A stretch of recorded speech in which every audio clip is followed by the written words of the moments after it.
welcome to another edition of XFeed. Today, we're going to be talking about the markets and the Hong Kong ETF. You know, we think you can be bullish about something, and then the market always, time and time again, proves that nope, it's going to zero, it's over, sell absolutely everything. Welcome to the stream. My name is The Schiller. This is XFeed. We go live every Monday through Friday. Been trying to keep it around like 12 p.m.-ish Eastern, but let's jump into the headlines because there has been a lot as per usual. The entirety of, well, I mean, since the beginning of 2024, it seems that every single day there is a massive amount of happenings. Some things good, some things bad, but Moonbirds, if you've been watching and seeing the space, obviously you know that Yuga Labs acquired Moonbirds, and they've made an announcement following that up. Yo, Rich Buddy, what's going on? Is the bull run over, or what you say, Schiller?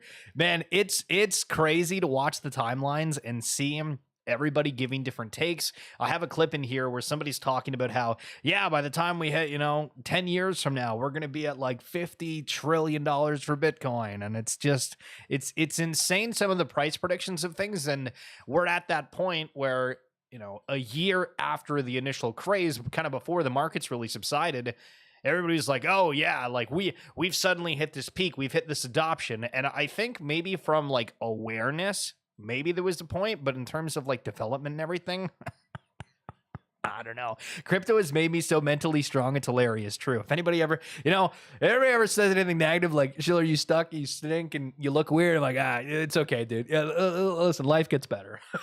Trader Pops, good to see you though. Anyway, Moonbirds here. Today we're announcing that we're building the Moonbirds universe, and it starts with you.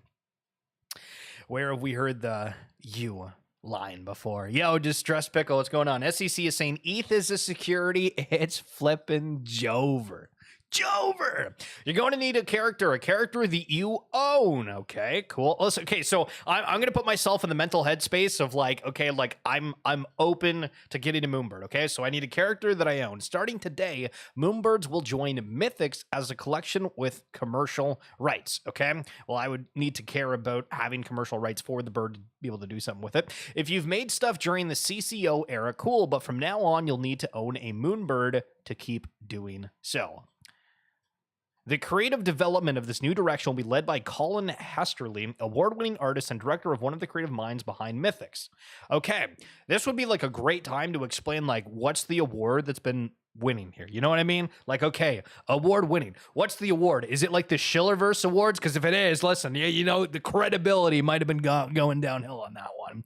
I've been milking thousands off of Chainlink and mid-trades for years now. Had a great month. Yo, Rich, love to hear it. Moonbirds are going to be more than just pixel JPEG. As we transform the brand, we'll be introducing a new art direction and 3D avatars built for animation, other side, and beyond.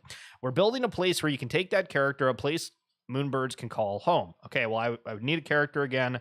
Want to be another side. Sounds good in theory, but like, the connectivity, where is it, baby? This will be a new digital space for Moonbirds to connect and immerse themselves in the world of Valoria. Valeria? Volaria. Yeah.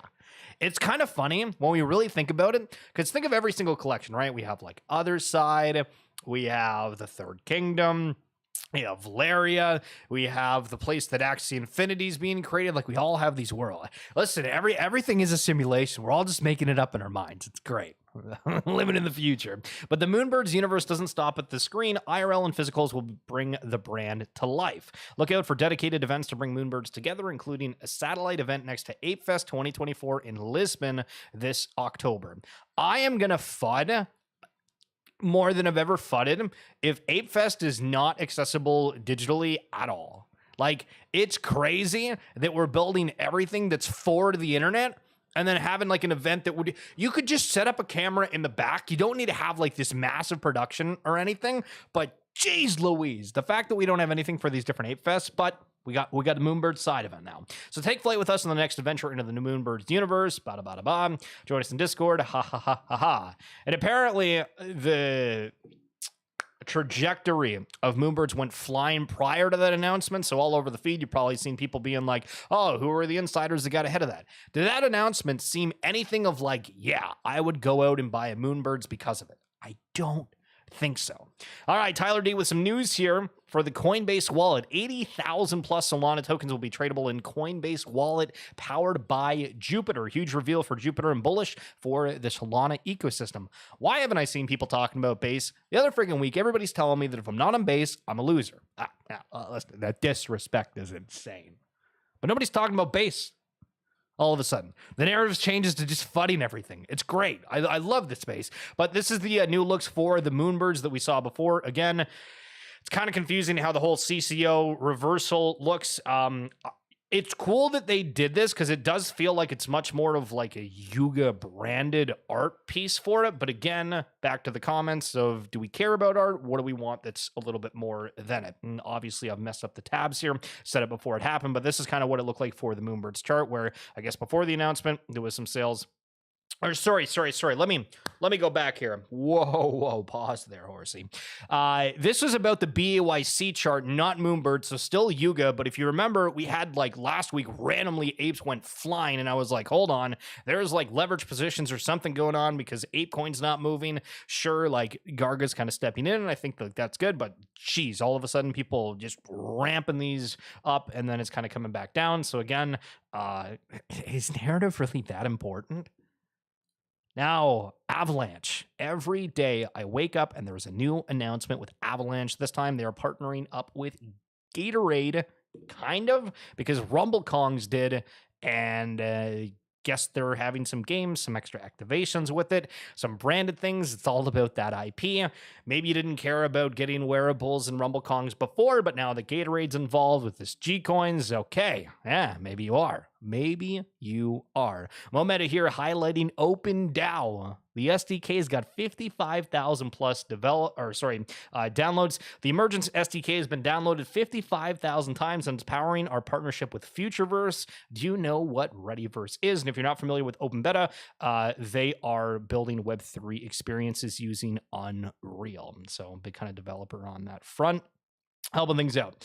Okay, so we're going to get to the Hong Kong news here in a momentaro because it's pretty juicy, but what might be the story of the year? Did anybody catch the Cool Man Spaces yesterday? For anybody that didn't watch the stream yesterday, I highlighted how there was a token that was dropped by Cool Mans.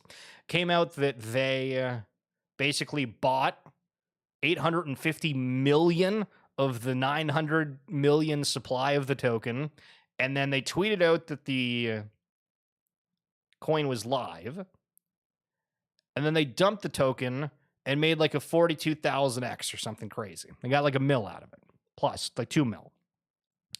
And so they came on and they did a Spaces yesterday, which I'll play a clip from, but one of the original issues with the collection itself is that the Cool Man Coffee Dan guy, who's Forbes 30 under 30, tried to basically say, hey, we have a partnership with Disney. We're going to rocket the floor.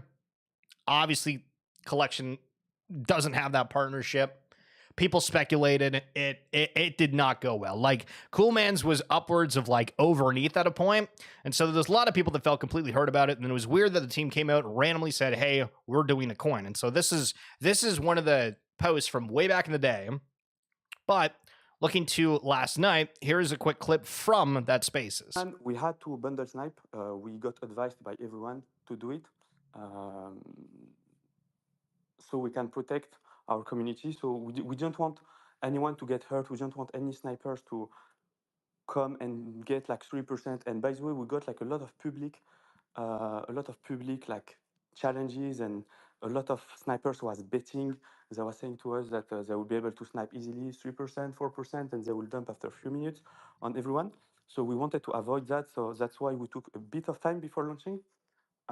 Yeah, so I think So that's why they took a bit of time, right? Because they were trying to avoid the snipers, and then they sniped themselves, and then dumped all of it. Yeah, that totally makes sense. it's important when Moose and his team were explaining this to us. You know, the worry was that an early sniper, as seen in other projects, could get in very early and with a small percent of the supply just destroy the project. And as we we didn't It happened many expect that. times. It will Yeah. happen many times, like on a lot of projects, like on Red, Milk, and so many projects. Like you had some snipers coming in with 500K on hype launch or hype pre-sale, and dumping on everyone after 10 minutes and making millions. So we wanted to avoid that at all. So sorry. Okay, so you're like, hold on, that doesn't make any sense. They're saying that they didn't want to do that, but you just said that they did it. So basically, they said that it was the fault of a market maker, and Thread Guy had a pretty good funny post here where he says Coleman's hosted an hour-long space about how the rug coin was some random market maker's fault who has been let go, let two speakers come up with Coolman PFPs and praised the team, then said we're good and rugged it, we deserve zero. Who is buying this? Absolutely true. The people that were talking kept on talking, mentioning how it was a hype launch, and it came across horribly, I guess, with like these meme coins, which I don't even know why they would end up going to do that, because it seems like the new trend. Remember before where there was like a meta of people that were creating DAOs within projects? There was obviously the I guess sister collections in a way, if we think of like Lazy Lions, where they had like the Cubs, and almost every single collection did that after Bored Apes did the Mutant Apes. And just why are we going into things that just absolutely tarnish reputations beyond belief? Bro said, I want nothing but the best for the IP I've created, coming from Coffee Man Dan, and then proceeded to launch a shitcoin. True. Okay, are you a Louis Vuitton fan? Yo, I might know someone who's a Louis Vuitton fan. Do you? Last week, we've launched the second digital collectible designed by Pharrell for Louis Vuitton. Look at that, wearables in the metaverse and IRL, apparently. Almost 1 year ago, we launched Louis Vuitton's first collection of digital collectibles, the Via Treasure Trunk. The heart of our community is made up of the owners of this digital trunk, which will be accompanied by a physical twin. Again, there was a lot of backlash about this because they sent it basically free to influencers, and there was very limited quantity of them, so it felt kind of weird. And they've had like a little bit of, I wouldn't say tarnished reputation, because Louis Vuitton is really, really well known. But it was interesting their way of marketing this initially. Each Via Treasure Trunk owner can access exclusive digital products, each accompanied by its physical twin. The first was the Via Speedy P9 by Pharrell. And there we go. Nice little handbag there. These things nice. And you want to buy a handbag for a couple grand? Yo, I know a guy. You know what I mean? The second was the Via Tile Trunk by TWNG. Wait for the video. Bum.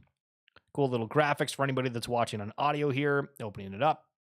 And like visually, these things look really cool and like well done. And it's a genuine effort, right? When you see these Louis Vuitton things that are a part of the Web3, it seems like one of the highest efforts we've seen in the space overall from some of the big companies that are out there and entering. So that's kind of neat, the chain on there. In addition to these exceptional exclusive products, events dedicated to the community are organized periodically.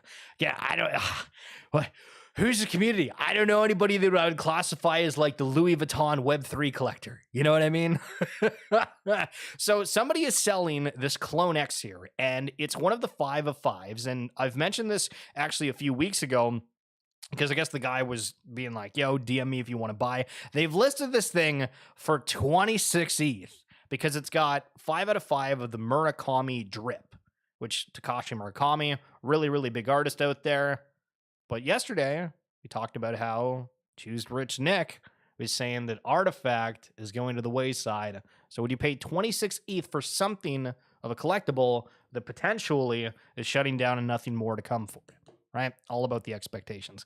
FYI, Coinbase seems to have experienced yet another data breach, evidenced by a flurry of scammer outreach to me via private contact, methods given only to them.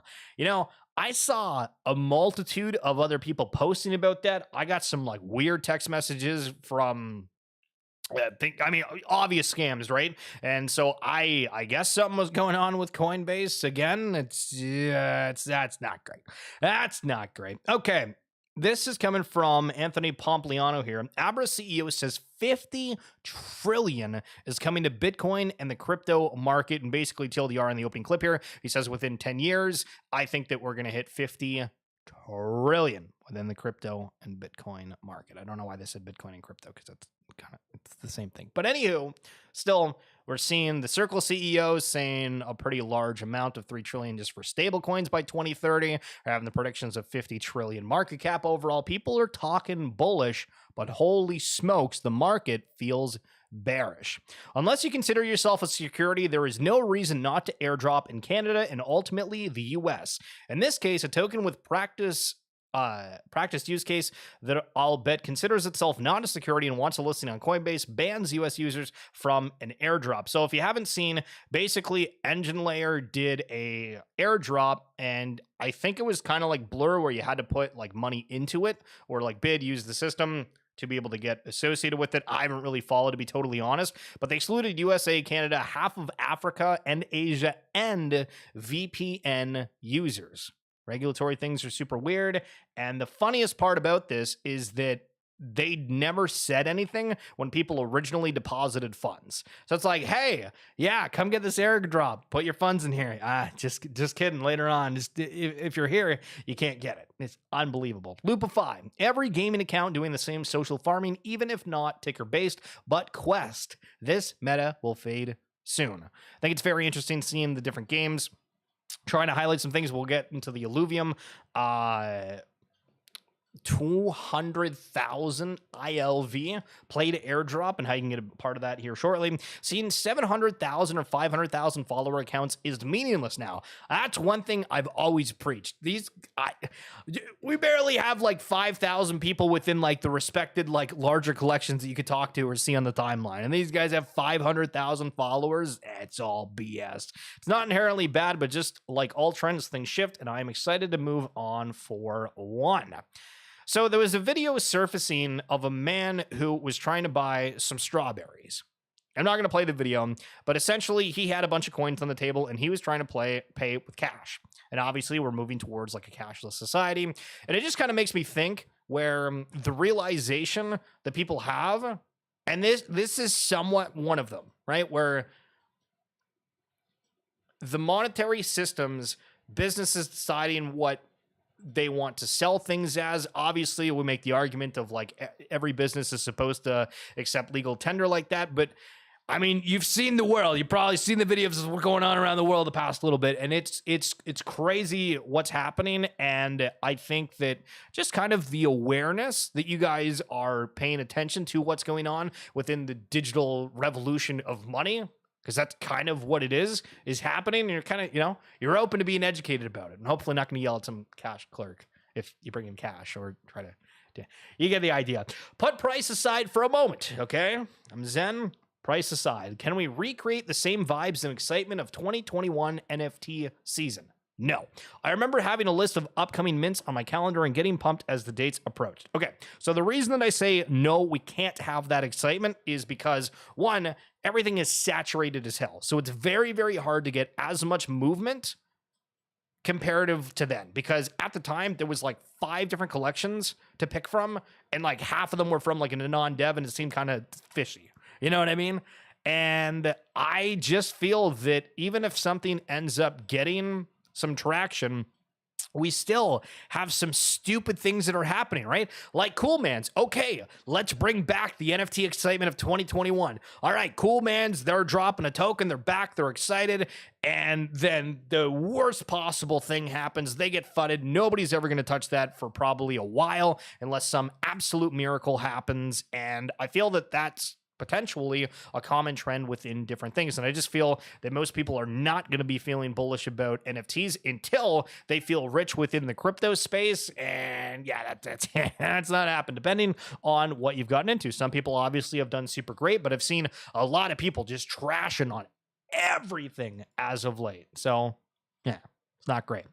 We're excited to announce a partnership between Ripple, Hashkey Group, and SBI Group, ushering in XRPL-powered solutions, starting with supply chain finance to Japan's enterprise landscape. Well, those are a bunch of big buzzwords that sound kind of fancy, and, maybe this is where we see the actual integration. I've been wanting to get a little bit more into real world assets, and we'll try to have some different guests on to talk about it, where it's kind of a different thing. But when we have these big infrastructure plays and entire countries getting behind it here, reading this right quickly, Hashkey Group has achieved significant success with its blockchain powered supply chain finance solutions, which have seen widespread adoption in mainland China. The solution was launched in July of 2019 and currently has more than 4,000 companies registered, including 23 banks and 4,300 suppliers. The total trade amount records exceeds 7 billion US in financing transactions, nearing 3 billion US with the solution. So some big things potentially coming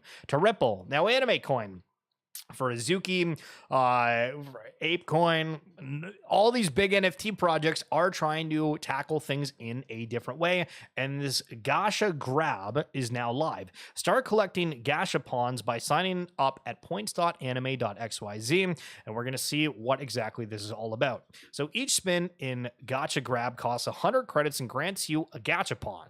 I still don't know what the hell a Gachapon is. Participants who had previously completed the first bonus quest in March will receive 100 bonus credits when they start playing. So I guess there was a bonus quest at a different point, but again, everyone is doing quests.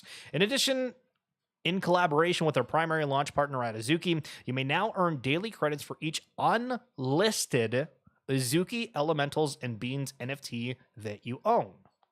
Okay. Very interesting that they have a system that relies on being unlisted. We saw Grapes do something like that with their Grape Coin. Surprised more systems don't have something that's, just more in tune. Like, yeah, if you're not listed, I don't know. It's got weird vibes. Like if I have a grail of an NFT and I list it like 10x the floor price just in case somebody wants to overspend, technically I'm getting punished for that. That feels weird. Form squads with your Azukis, Elementals, and Beans to increase your credit earn rate. To increase your chances for rarer Gachapons, level up your Azuki profile's collector status tier. Only Legend tier and special squads give you a chance to win the most rare Gachapon types. Now, I'm reading this, and it's kind of funny to me because I've tuned into, other people who stream, and they talk about collections that I'm following, right? Specifically Futureverse or Yuga, and they make comments, and, I can go in the chat and I can be like, okay, hey, that, interesting point, but here is the more in-depth version, or here's potentially what's gotten wrong.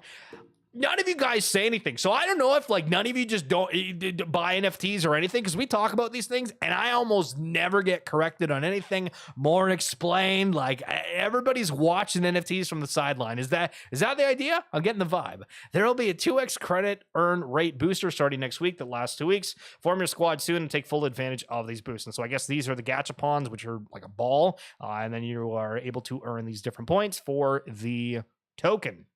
All right. Physical rewards by using a Web3 app. Yes, that's what Rebase GG is tapping on now. This will increase a huge user base for both Web2 and Web3 companies. What the hell is this? Rebase GG is saying we're thrilled to announce our partnership with Doritos for the first time ever. Rebase takeover. With the innovative features of our app and support from Doritos, we're introducing Web3 to the masses through a seamless and engaging experience starting on 05/01/24. Bridging digital interaction and physical rewards. Explore your city and discover bones by Dorito characters in our app to win. So is this like Pokemon Go 2.0? Each character converts to a Doritos loot box, which gives you a chance to earn limited edition prizes. And for anybody that doesn't know, Doritos does have their own NFT collection, so they're very much open to the whole Web3 side of things and are not new to it whatsoever. Revolutionizing online engagement. We're setting new standards by utilizing our advanced geolocation technology to redefine possibilities in marketing. Okay, so it does sound like Pokemon Go 2.0. I'm not going to go over the rest of it here, but very interesting. If you're wanting to pay attention to what Rebase is doing, I just gave them a quick follow there because I feel like I've heard about it, and we might have mentioned it once or twice before, but cool to see that more things are happening. Now, I have highlighted segment here and there, because they do have daily rewards where they have this XP, and all you have to do is just log into the site daily and you get it. So if you're somebody who is doing any kind of play to earn type things and you're wanting to add something to your list, if you check out Segment, then you are able to do that. It's at Segment.io. Inevitably, every crypto asset converges to become either a meme coin or a rev share equity token. Okay, let's think about that for a second. Inevitably, every crypto asset converges to become either a meme coin or a rev share equity token. Two different completely games, yet are both bucketed under the banner of crypto. This has and will continue to cause significant confusion and friction for how people view crypto. Do we think that every NFT turns into a meme coin or a rev share equity token? I mean, that's just kind of like a weird take, no? Because I don't necessarily like agree with that. So they're saying it turns into a meme coin. All right, like something that doesn't end up happening, sure. But do you call it art? You know what I mean? Well, okay, so he's saying crypto asset. So he means coins, he means NFTs. This is the problem here, is he's saying like crypto asset, right? Where that technically defines, like, there's a branch off to what exactly is going on. So I don't know. Got to think about that one a little bit more. Imagine buying a brand new game for the PS5 and 2 years later, you still can't play it because the developers aren't done building it. Okay, so apparently it's the 2-year anniversary of The Other Side, and to the point earlier where somebody was saying, can we bring back the 2021 vibes and excitement? And I said no. Well, this is another reason, is because 99.9% of the time, most of these sales are for something that's to come. It's not, hey, the product's ready and you're doing this, right? And I mean, even for the Third Kingdom Prism sales that we just had, which in Futureverse, that game's still not out for, another 2, 3, potentially 6 months from now. And Other Side, at the time, they didn't even tell you how long it was going to take. They just kind of capitalized on the fact of the market. Everything's up. We can raise, get $1 bajillion. And so that's why it's so tough nowadays within the NFT space, is because you're buying these collections and you're helping kind of fund things. It's usually not like, hey, you're getting this for something that you want. It's over a long period of time, expectation of rewards, yields. Yeah, it's just, people are smarter, I think, and more cautious about what's going on. Just wanted to highlight coin stats here for a second. If you are on mobile and you're looking for a wallet that just kind of, you don't have to sign in for anything, you're able to save different tokens to your favorite list. And if you don't have an app on your phone that you're wanting to kind of follow the markets with, this is what I use at Coin Stats. Okay, let's get into the juice that is the Hong Kong ETF. For anybody that hasn't been paying attention to what's happened this morning, it was bad. So they have their TV special, and that's kind of cool, exciting, and, big ceremony. Hong Kong ETFs are live. People are saying there's going to be hundreds of millions of dollars putting into these ETFs, and that wasn't the case. Market absolutely tanked immediately after. Just in 140 million liquidated from the cryptocurrency market in the past 4 hours. Going to check out Bitcoin here. Remember, the Hong Kong ETF that everyone was omega bullish about, they have launched, boom, down. So, obviously, in retrospect, you're like, okay, yep, probably could have shorted the hell out of the market. Yep, everybody's talking about how this is going to be a big pump up. Never is the case. Absolutely never the case. Cryptos plunge after Hong Kong ETFs launch. The world's leading cryptocurrencies continued their downward trend on Tuesday, with Bitcoin falling below $62,000 mark after Hong Kong launched its first crypto exchange traded funds ETFs. The 6 Hong Kong ETFs missed the market expectations on the first day of trading, as they have a combined trading volume of only $11 million. A tiny fraction of the 100 million expected. That is what I call tough.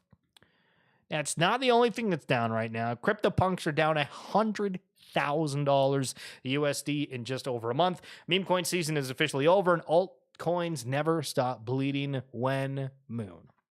It's interesting to think about, because anybody that was like, 2024, maybe I'll look at crypto. They kind of waited a couple months, and then they got into it, completely wrecked.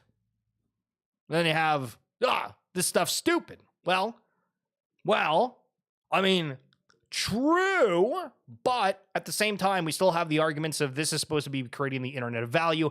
Everything is getting tokenized. Everything is getting tokenized. When you look into real world assets, everything is starting to get tokenized. Some things are happening a little bit quicker than other things, but, you know, for some of these speculative assets, because that's what they are, where, you know, you're not going out and buying $100,000 crypto punk if you're like, hey, I want to make money on that. I would think, you know what I mean? Like maybe there's people out there, but it's a place to store some, have some fun, see what happens. The markets are going to fluctuate. It's going to do what it's going to do.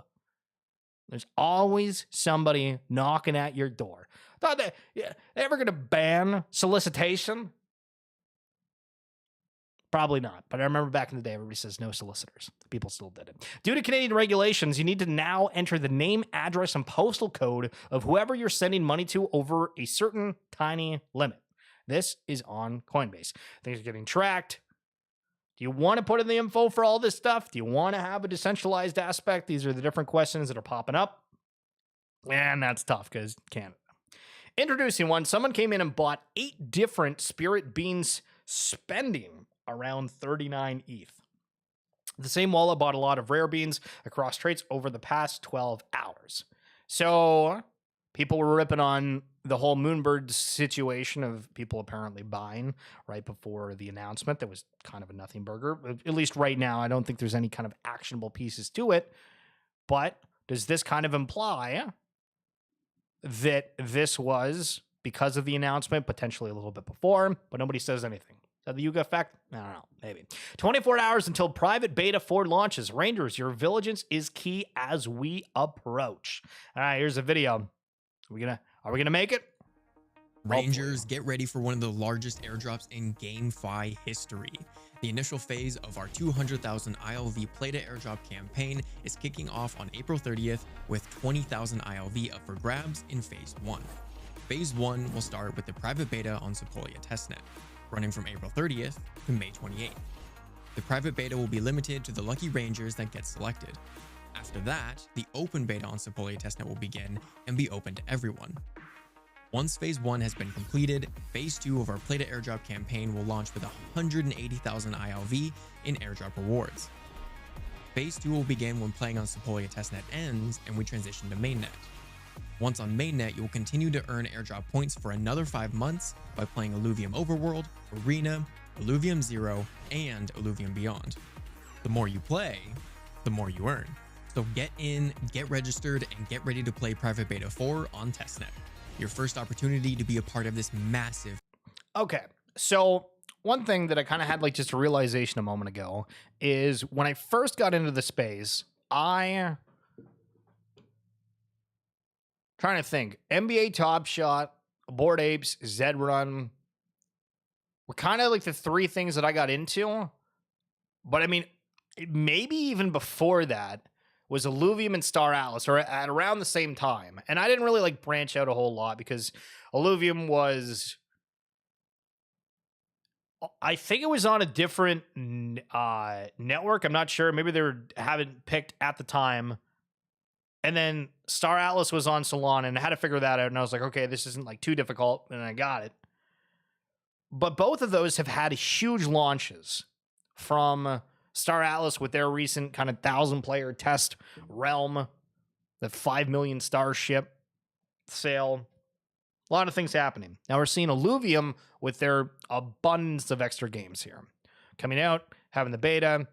Open beta is happening after the test phase, which is like after May 28th.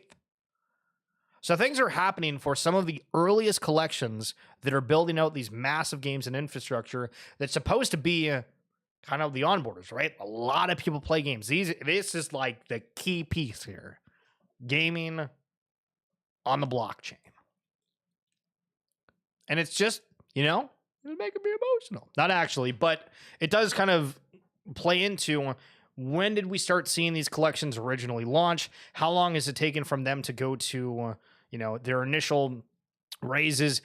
whatever's happened from that time elsewise. I mean, Star Atlas obviously had that huge FTX incident. I don't know if Illuvium was hit anything like that, but there's been different roadmaps and slowdowns for these teams, but things are still happening. They're still going. And now we're just at a point where once people play these games, if it's quality fun and they've put an immense amount of time into it, things could be looking really up in a time that things are bearish. But I appreciate you guys tuning in for this edition of XFeed. That's it for this episode. Trader Pops, Mr. Distressed Pickle, Rich Buddy, and anybody else that's watching here that's commenting after. Appreciate you guys, JW and Big Kino on the YouTube comments yesterday. Enjoy the rest of your guys' day. I will see you tomorrow, and I'd say a funny joke, but I don't have anything funny. So just